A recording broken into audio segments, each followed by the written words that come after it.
Tire-livre, le mercredi, c'est les carnets. On s'embarque, on ne sait pas où ça va. C'est des choses toutes petites, ça concerne que ma petite vie. J'appelle ça journal du dedans. Le dedans, il est là, carnet privé, ça veut dire que ça ne regarde pas trop les autres, mais qu'on le fait quand même. Là, ce qui m'arrive en ce moment, c'est d'être longtemps dans ce bureau. Vous commencez à le connaître, mon bureau.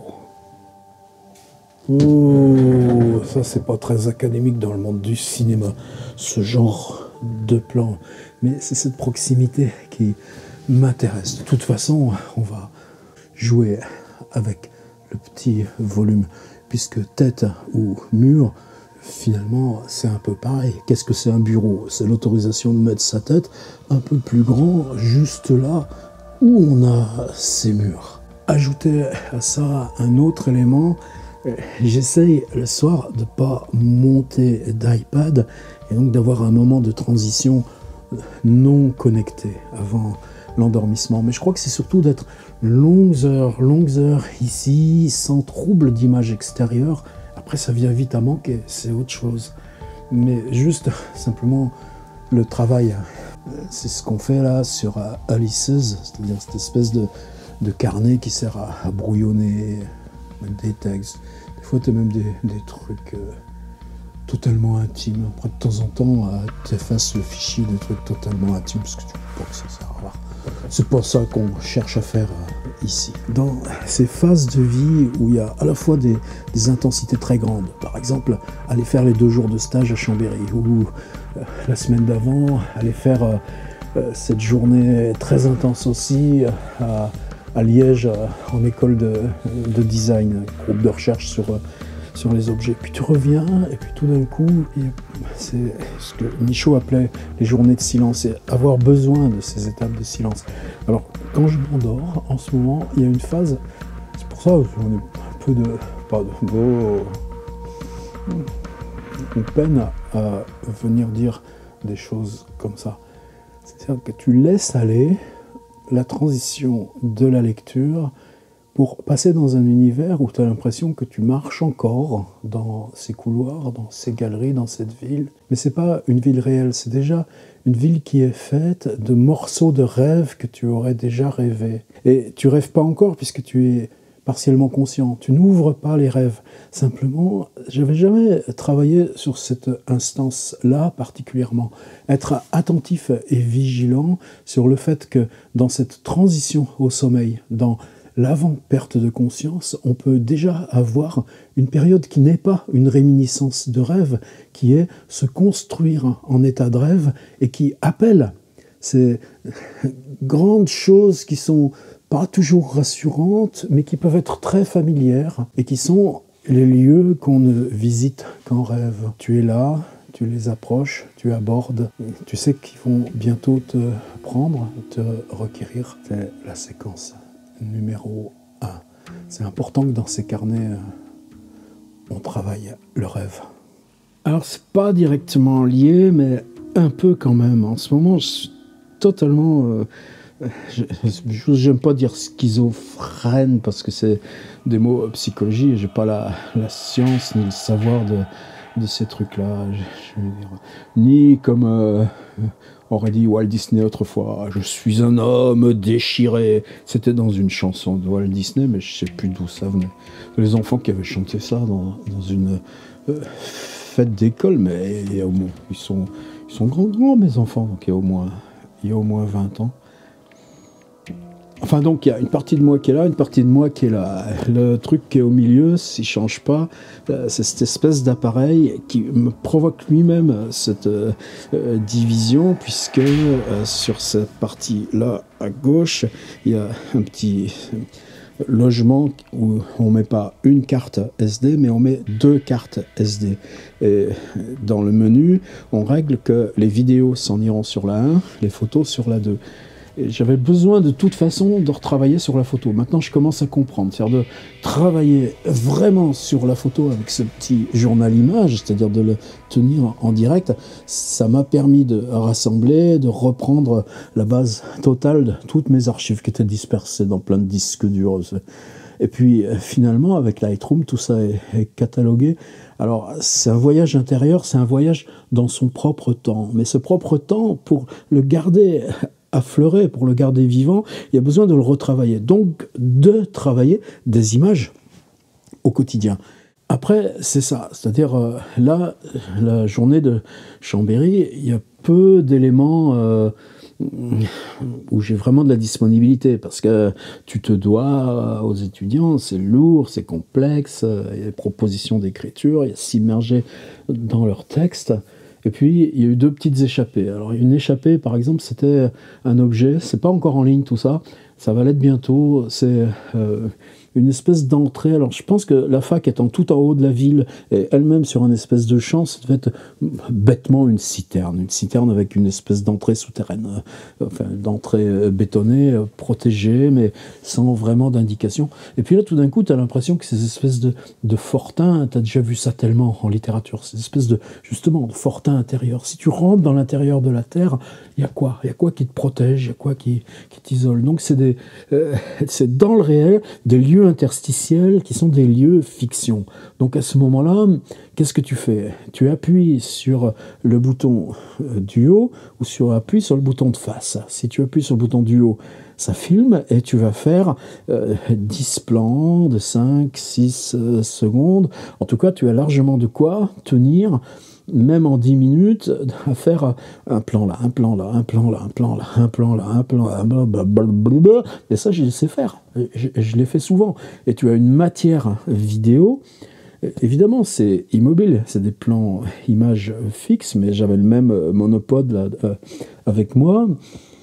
Donc ensuite, tu racontes une histoire et tu la racontes dans l'enclosure, dans la bulle de temps qu'est le petit film. On est dans de l'exploration urbaine, n'est-ce pas, mon copain Gwen Denieux, là, je sais qu'il regarde mes carnets, le grand Gwen. Et puis, se dire, dans l'aventure de mes textes du journal Images, je fais donc 10, 12 images, je ne sais pas combien j'en ai. Et globalement, ouais, ça prend 3-4 minutes, parce que paf, paf, paf, paf, paf, de près, de loin, bom, bom, tu inventories. Et puis ensuite, de ce document, maintenant, justement, les doigts ont choisi, j'ai sur cet objet-là de quoi faire mon petit journal image, peut-être pas ce soir, parce que j'ai un autre truc avant, probablement demain soir, et puis ça me contraint au texte. Et ça, j'ai besoin aussi, c'est-à-dire, cette séparation, elle n'est pas entre photo et vidéo, elle est entre entre 2 instances du texte. Elle est entre l'instance du texte que tu improvises oralement. Et j'ai besoin de cette expérience-là en ce moment. Par exemple, ça m'éloigne beaucoup de tous ces gens-là qui font énormément de colloques. C'est à la mode en ce moment. Il y en a ici, il y en a là. Ouais, l'art numérique, la littérature sur le numérique, machin, le numérique. Moi, je fais plus partie parce que j'utilise quoi? Du YouTube. Donc finalement, je fais de la littérature traditionnelle juste sur support numérique. Bon, laissons-les s'amuser. Mais dans cette instance-là, il y a quand même un concept qui bouge. On est en dialogue, mais ce dialogue, c'est comment l'instance de publication, avec le numérique, s'écarte du transfert sur l'objet monodique matériel du livre. Tenez, je vais en prendre un juste devant moi, vous me permettez? J'adore cette couve. J'adore les couves typo. Et les Amerlocs, ils sont hyper forts sur les couves typo. Derrière, il y a Malcolm Lowry avec sa bouteille. C'était un intermède.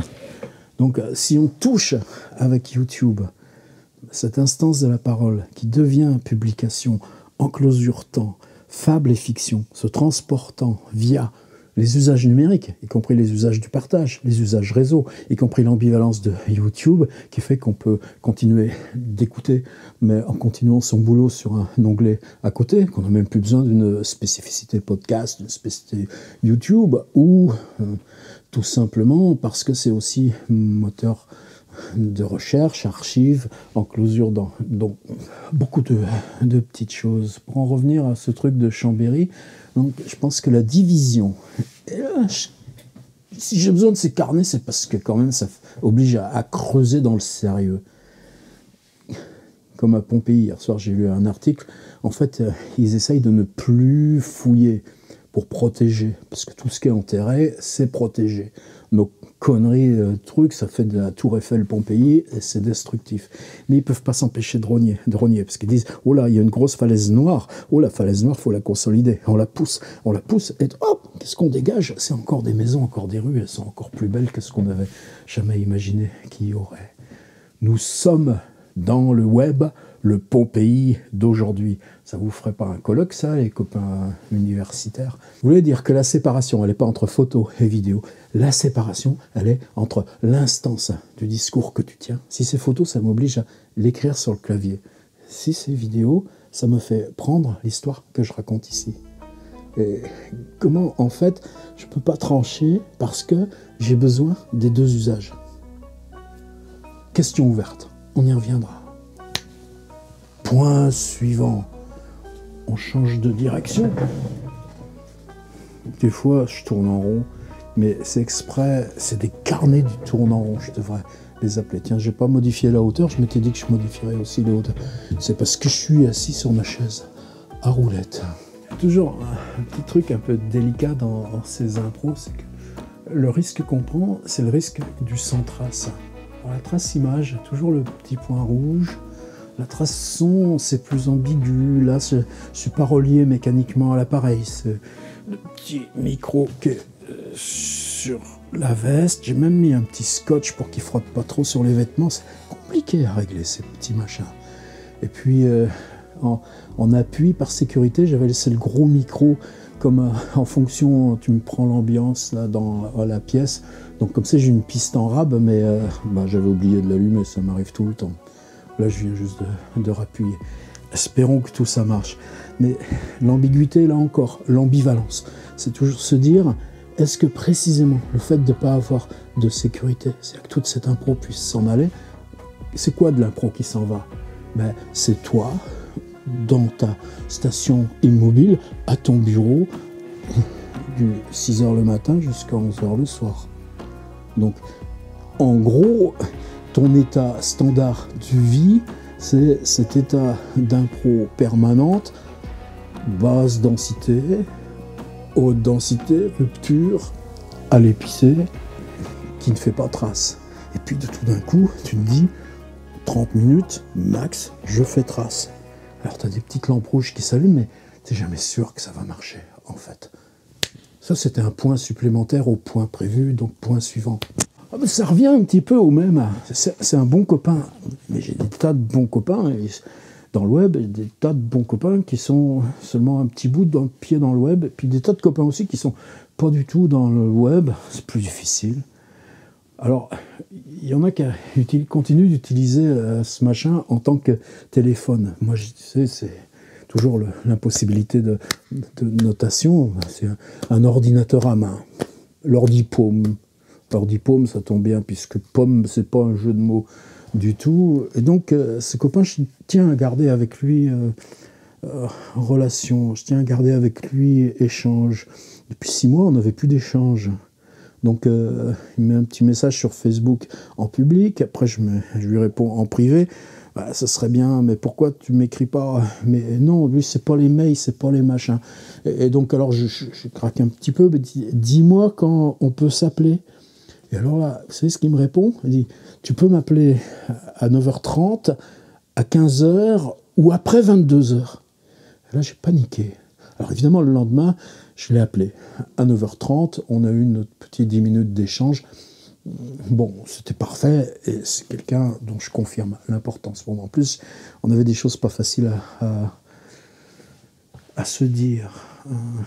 Un auteur de roman dont je considère très très haut l'écriture. Où il est ce bouquin? Où il est ce bouquin? Je ne retrouve jamais les bouquins que je cherche. Marre de chercher des bouquins. Pourquoi que t'es pas là, bouquin? Quand c'est qu'ils feront des bouquins qui répondent à la bouquinanderie de quand on cherche un bouquin, quand on cherche un bouquin, que le bouquin répondrait, s'appellerait bouquinanderie.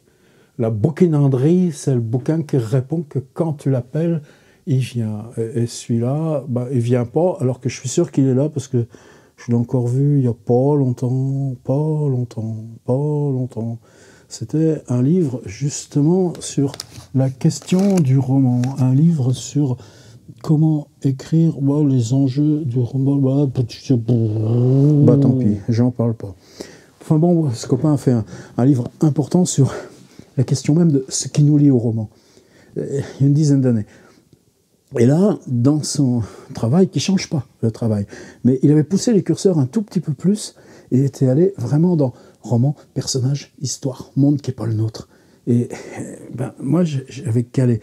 Donc dire à un copain dont on estime vraiment l'écriture, et ça fait 20 ans que j'aime son écriture, dire « j'ai pas réussi à entrer dans ce livre-là », c'est toujours difficile. C'est précisément ça aussi qui fait que on ne pouvait pas le faire. Mes histoires. Mais après, moi, la panique, c'était ça. Mais j'imagine, le dernier qui a fait ça m'appelait après 22h du soir, des fois ça sonnait, et c'était Mathieu Bénézet. Alors j'aimais beaucoup Mathieu, je savais qu'il avait ce truc, et c'était une époque où dans ce cas-là, tu enlevais, tu mettais avion, machin truc. Là, de toute façon, il n'y a pas de problème, mon téléphone, il n'est jamais allumé, et encore moins la nuit. Mais se dire que, t'imagines, toi, la terreur que ce serait des gens qui t'appellent après 22h, et tu te dis, je pourrais l'appeler lui après 22h. Oh, ça m'a vraiment troublé. Point suivant. C'est pas des grands points, c'est pas des points importants. Puis en plus, on frôle, on est sur la surface. Des fois, ça casse la surface et on plonge. C'est ça l'avantage des carnets. Des fois, on reste à la surface, on glisse et hop, ça emmène à une autre. Là, je vous emmène dans l'autre, la suivante. Ces jours-ci, donc, j'ai rencontré pas mal d'étudiants. Et c'est un truc que j'ai entendu plusieurs fois. Qu'est-ce que tu veux faire? Tu veux faire un master? Je veux travailler dans l'édition. Comment leur dire? Alors évidemment, moi j'arrive et on fait de l'écriture, c'est-à-dire leur dire, vas-y, c'est là, c'est avec les mains que ça se passe. C'est-à-dire, qu'est-ce que tu fais? Tu fais de la photo, tu fais du film, tu fais du podcast, tu fabriques des objets, tout un tas, il y a tout un tas, d'entrer dans des pratiques de musique. Tu joues de la guitare basse, tu joues de la guitare basse hardcore, tu joues de la guitare métal, et ben vas-y, entre dans une pratique.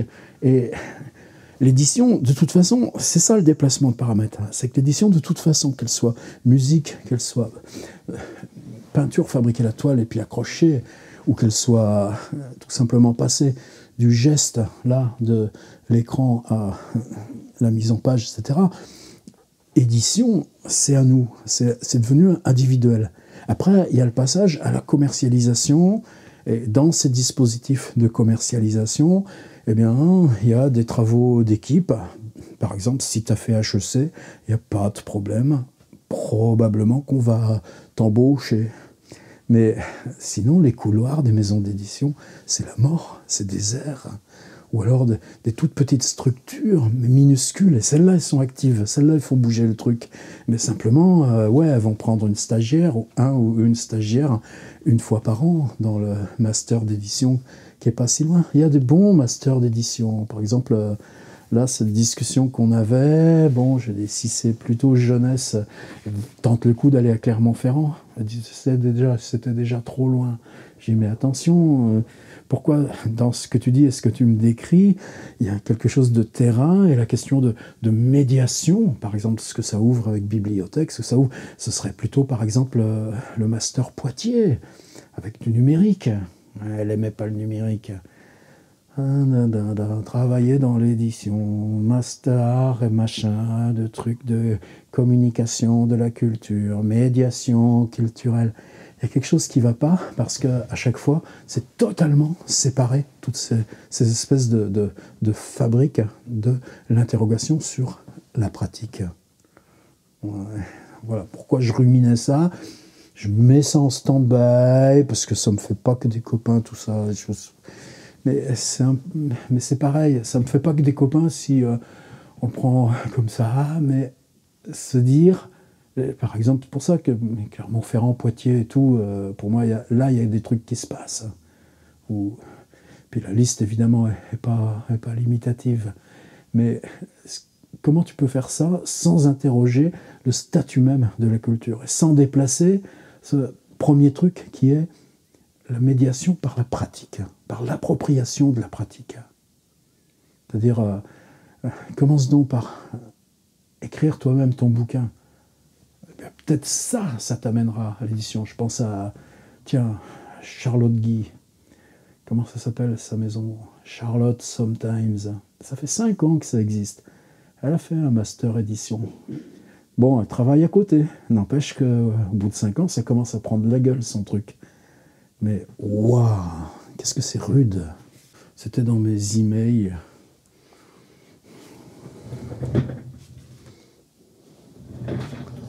Je vais l'ouvrir.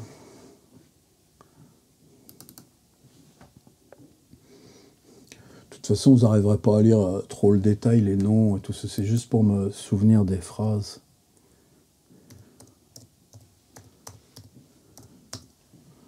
Ouais, ça marche super. Après, je vais l'effacer. Donc, le mail s'appelle demande d'aide. Quand tu vois demande d'aide qui s'adresse à un truc, en général, c'est un spam.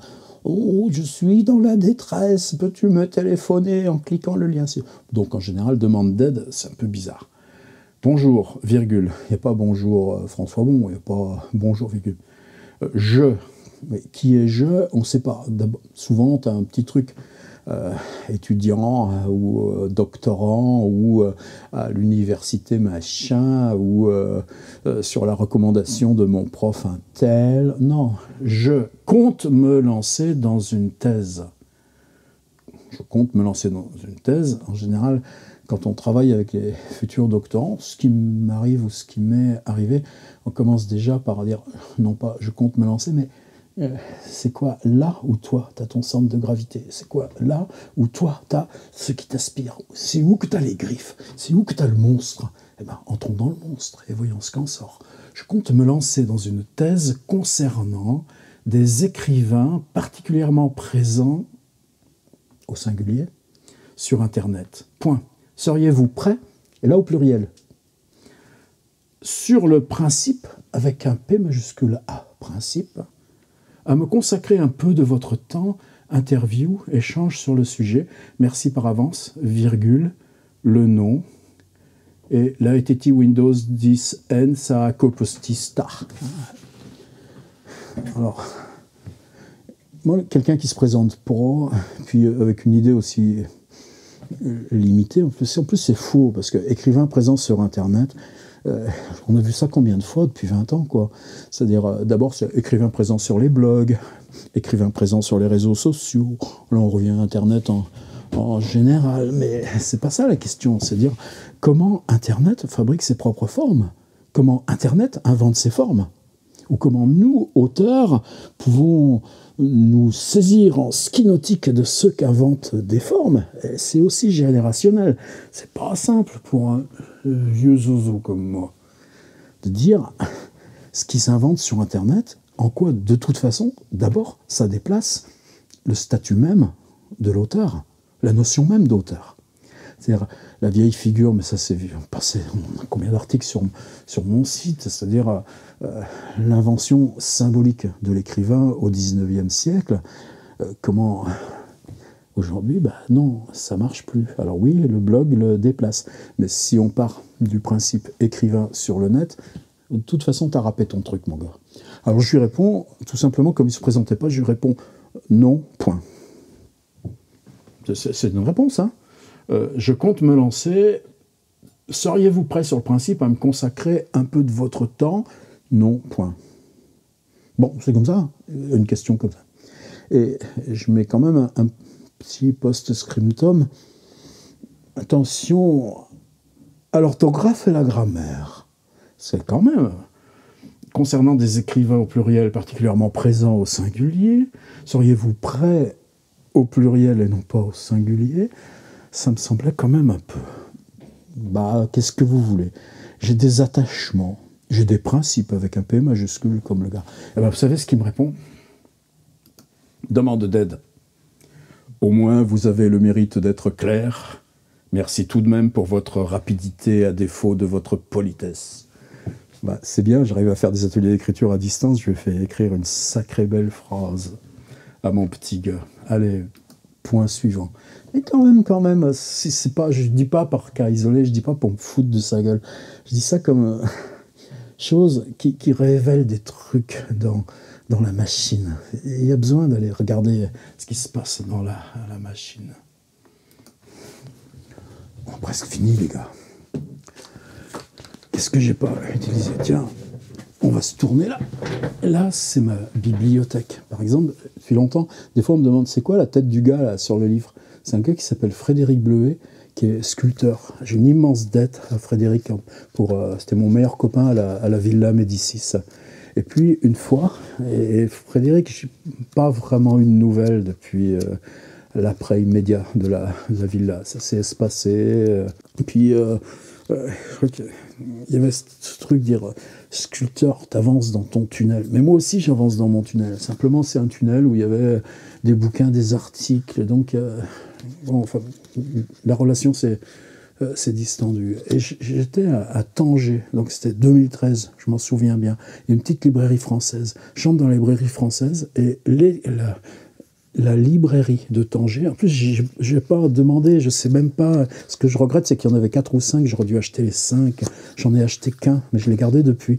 Frédéric avait écrit un livre, et ce livre avait été édité par la librairie française de Tanger.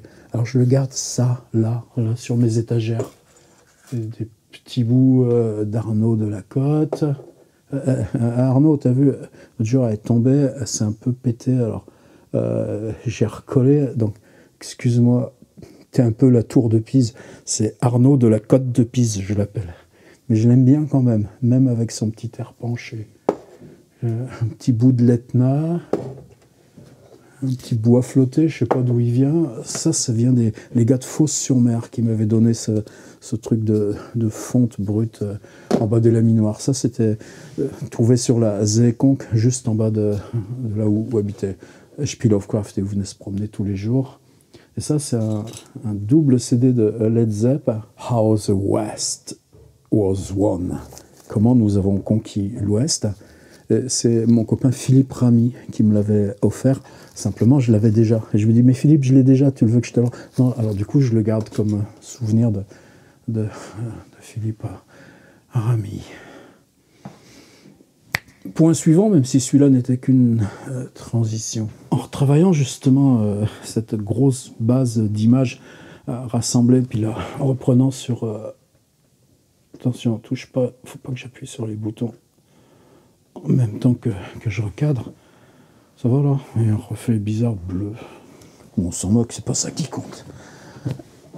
Ça m'a amené à reprendre des pages de journal, parce que si on clique un lien au hasard, paf, ça vous envoie en 2007, en 2008, en 2010, en 2012. J'avais tenu ce journal jusqu'en 2016. Puis après, j'ai fait plus que de la vidéo, 2016, jusqu'à ce que je reprenne là, au mois de juillet. Et en ouvrant ces vieilles pages, j'ai trouvé que il y avait plein de vidéos à l'intérieur, et que dans la période 2008-2010, c'était des vidéos que j'avais déjà mises sur YouTube, mais que les scripts que fournissait YouTube pour les inclure dans les pages web étaient en Flash. C'est-à-dire que c'était un script object, machin truc, et donc plus personne, mais Flash sur ces machines. Alors il faut faire un petit message qui voulez-vous activer Flash, et à ce moment-là la vidéo revenait visible, mais avec tout un tas, enfin bon, c'était très moche et tout ça.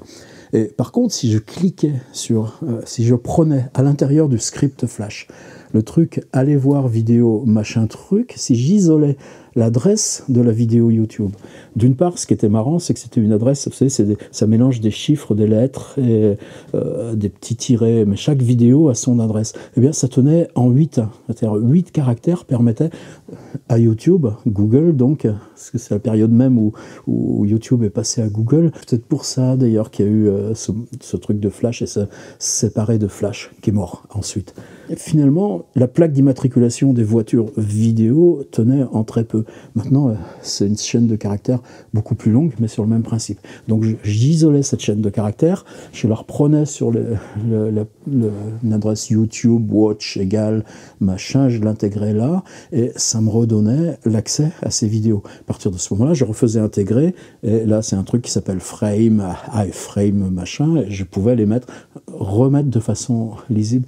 Alors, peu importe en tant que tel, sauf que je me suis aperçu que j'avais fait des vidéos bien plus tôt que je pensais, mais c'était pas le même statut. C'est-à-dire, c'était dans le blog une photo qui bouge, en gros. La première ayant été à Halifax, une espèce d'énorme scie, une pelleteuse avec une énorme scie qui creusait, qui sciait à même le ciment de la ville pour fabriquer, je sais pas quoi. En tout cas, j'avais filmé ça, et c'est c'est resté depuis. C'est-à-dire, le blog, c'est une archive de vie. Ça m'a juste fait drôle par rapport à Flash. C'est-à-dire que Flash, donc c'était Adobe, cette compagnie qui fait InDesign pour l'édition, qui fait Premiere pour monter les films, qui fait Illustrator pour les cartes, et Photoshop, bien sûr. Et puis Lightroom.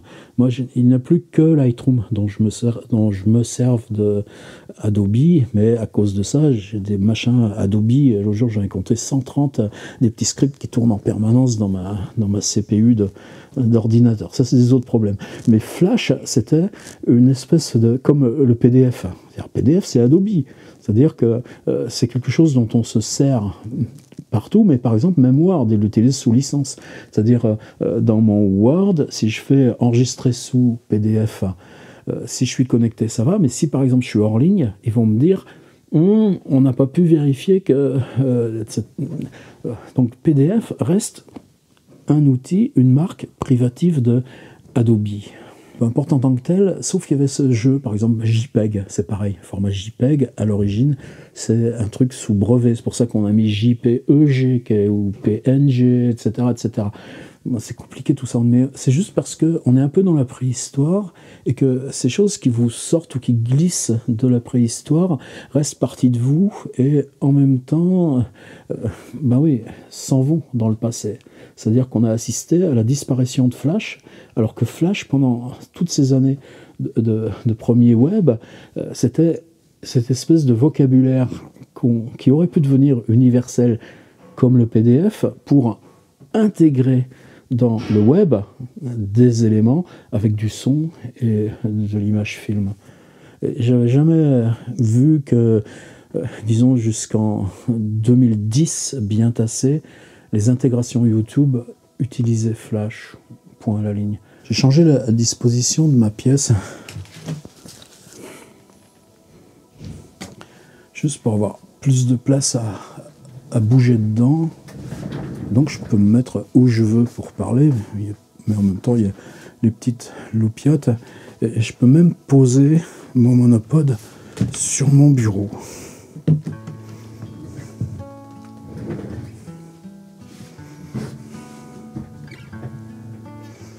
Ça change quoi? Pas grand chose. Si ça m'aide à parler de façon séquentielle, de façon plus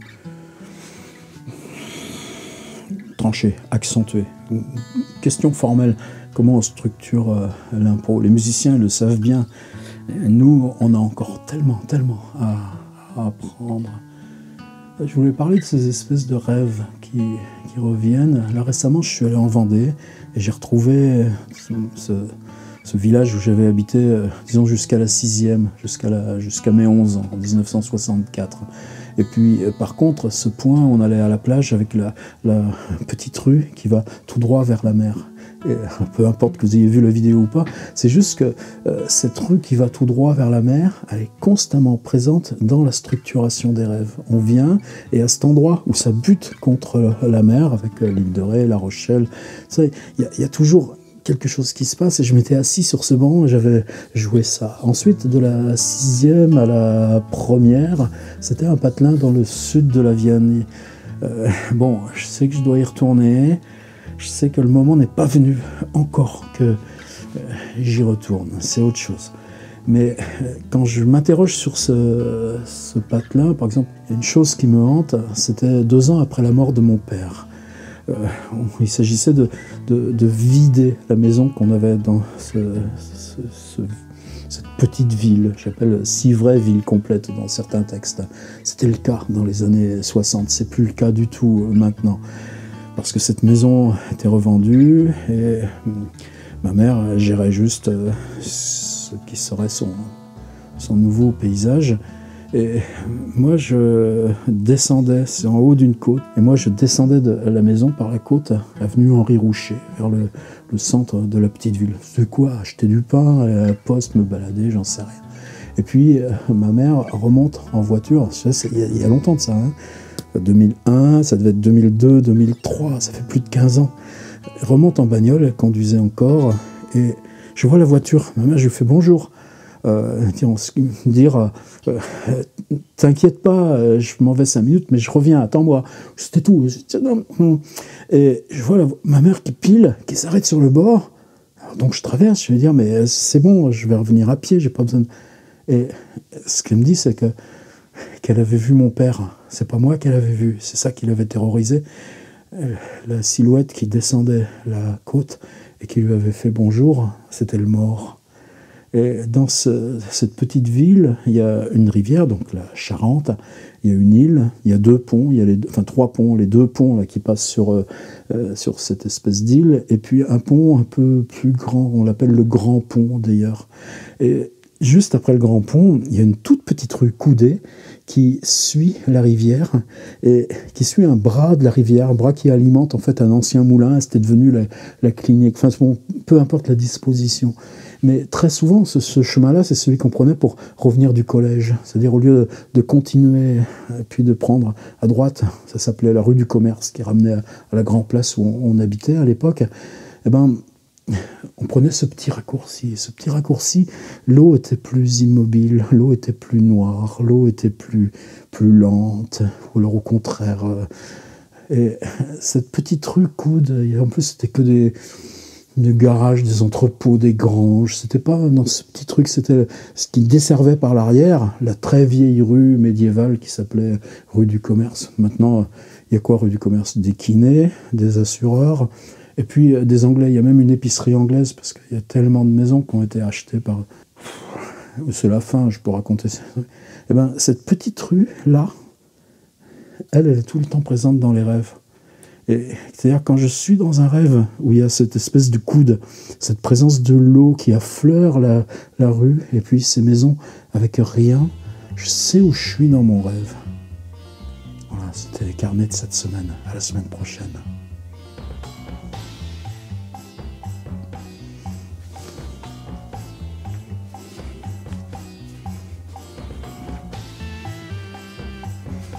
C'est comme ça la vie. La vie, ça tourne.